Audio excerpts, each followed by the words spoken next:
Hello बच्चों, let's read this question. The value of 1 upon 1 factorial multiplied by 50 factorial plus 1 upon 3 factorial multiplied by 48 factorial plus 1 upon 5 factorial multiplied by 46 factorial plus and so on plus 1 upon 49 factorial multiplied by 2 factorial plus 1 upon 51 factorial multiplied by 1 factorial is. तो यहाँ पे देखो हमें इसका सम बताना है क्या होगा। स्टार्ट कर लेते हैं देखो की कॉन्सेप्ट से। तो की कॉन्सेप्ट ध्यान से देखना क्या हो जाएगा। हम जानते हैं अगर ऐसा लिखा हुआ है 1 plus x raise to power N, तो इसका एक्सपेंशन क्या होता है एन सी जीरो। ठीक है, पहले तो एन सी जीरो आ जाता है, फिर उसके बाद में प्लस में एन सी वन मल्टीप्लाई में एक्स प्लस में एन सी टू मल्टीप्लाई में एक्स स्क्वायर प्लस में एन सी थ्री मल्टीप्लाई में एक्स क्यूब, ऐसे आ जाएगा। और प्लस में एंड सॉन ऐसे चलता जाएगा। और जो फाइनल टर्म है वो क्या बन जाएगा हमारे पास n C n x raise to power n, ये आ जाएगा। ठीक है, तो ये इसका एक्सपेंशन होता है। तो अब ध्यान से देखना हम क्या करने वाले हैं यहाँ पर। अगर हम n is equal to 51 put करें, n is equal to 51 put करने लगे तो हमें क्या मिलेगा 1 plus x raise to power 51, इसका एक्सपेंशन आ जाएगा 51c0 प्लस 51c1 मल्टीप्लाई में x प्लस 51c2 मल्टीप्लाई में x square plus 51c3 multiply में x cube plus and so on ऐसे चलेगा प्लस 51c51 और मल्टीप्लाई में x रेज टू पावर 51, ये बन जाएगा। तो अब मैं क्या करूंगा यहाँ पे x इज इक्वल टू 1 रखूंगा एक बार। तो अगर x इज इक्वल टू 1 रखा हमने तो क्या बना हमारे पास 2 raise to power 51 is equal to 51c0 plus 51c1 plus 51c2 plus 51c3 plus and so on ऐसे चला और एंड टर्म बना 51c51। इसको एक बार के लिए इक्वेशन 1 बोल दिया हमने। अब यहाँ पे हम क्या करेंगे x इज इक्वल टू -1 रख देते हैं इसके अंदर। ठीक है, तो 1 - 1 0 बनेगा, 0 रेज टू पावर 51 0 ही हो जाएगा। ठीक है, अब यहाँ पे देखना क्या बनेगा 51c0 और माइनस का अब 51c1, सही है। फिर उसके बाद प्लस का 51c2, -1 का स्क्वायर 1 ही होता है। ठीक है, माइनस में 51c3, फिर यहाँ पे आगे क्या बनेगा प्लस एंड सॉन ऐसे चलता जाएगा।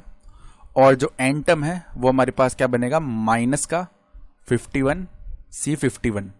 इसको इक्वेशन 2 बोल देते हैं। अब हम क्या करते हैं इक्वेशन 1 माइनस में इक्वेशन 2 कर लेते हैं।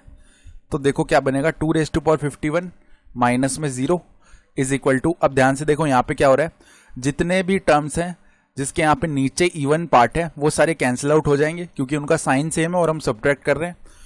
ठीक है, और जिनके ऑड है वो क्या होंगे ऑड नंबर वाले, वो सारे ट्वाइस होके यहाँ पे ऐड हो जाएंगे। इस तरह ट्वाइस होके 51c1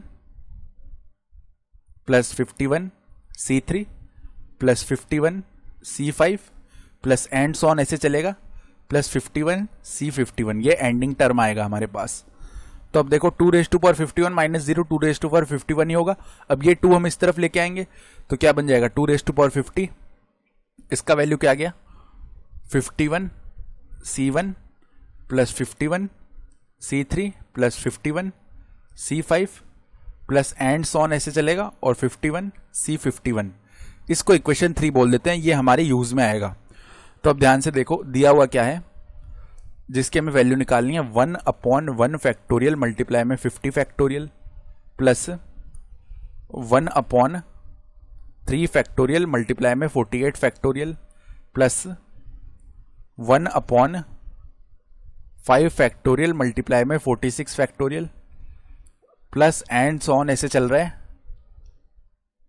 प्लस में क्या आ रहा है 1 अपॉन 49 फैक्टोरियल मल्टीप्लाई में 2 फैक्टोरियल और प्लस में 1 अपॉन 51 फैक्टोरियल 51 फैक्टोरियल है। ठीक है, मल्टीप्लाई में 1 फैक्टोरियल, ये आ गया। अब इस पूरे में से हम क्या करेंगे यहाँ पे हम अगर बाहर निकालना चाहें तो 1 अपॉन 51 फैक्टोरियल को हम बाहर निकाल लेते हैं। तो ये जो कंप्लीट है इसको हमें अंदर मल्टीप्लाई करना पड़ेगा 51 फैक्टोरियल से। तो 51 फैक्टोरियल अपॉन में 1 फैक्टोरियल मल्टीप्लाई में 50 फैक्टोरियल प्लस 51 फैक्टोरियल अपॉन में 3 फैक्टोरियल मल्टीप्लाई में 48 फैक्टोरियल प्लस 51 फैक्टोरियल अपॉन में 5 फैक्टोरियल मल्टीप्लाई में 46 factorial plus and so on. यहाँ पे प्लस में क्या आएगा 51 फैक्टोरियल अपॉन में 49 फैक्टोरियल मल्टीप्लाई में 2 फैक्टोरियल प्लस यहाँ पे 51 फैक्टोरियल अपॉन में 51 फैक्टोरियल, और इस 1 फैक्टोरियल को क्या लिख रहा हूँ मैं 0 फैक्टोरियल, क्योंकि 1 फैक्टोरियल भी 1 होता है और 0 फैक्टोरियल भी 1 ही होता है। तो ऐसा करने से यहाँ पे क्या हो जाएगा, हम एक फॉर्मूला अच्छी तरीके से जानते हैं कि NCR का जो फॉर्मूला है वो क्या होता है n factorial upon n minus r का फैक्टोरियल मल्टीप्लाई में r फैक्टोरियल। तो हम RHS से लेफ्ट हैंड साइड भी लिख सकते हैं 1 upon 51 factorial as it is रहा। अब देखो 51 फैक्टोरियल अपॉन 1 फैक्टोरियल मल्टीप्लाई में 50 फैक्टोरियल, इसको हम कैसे लिख सकते हैं, इसको हम अगर लिखना चाहें तो 51C1 लिख सकते हैं, तो 51C1। इसी तरह ये आ गया 51C3 plus 51C5 plus and so on, ऐसे चलेंगे। प्लस में क्या आएगा 51C49, ठीक है, ये टर्म बना, और प्लस में लास्ट में 51C51 ये बन गया।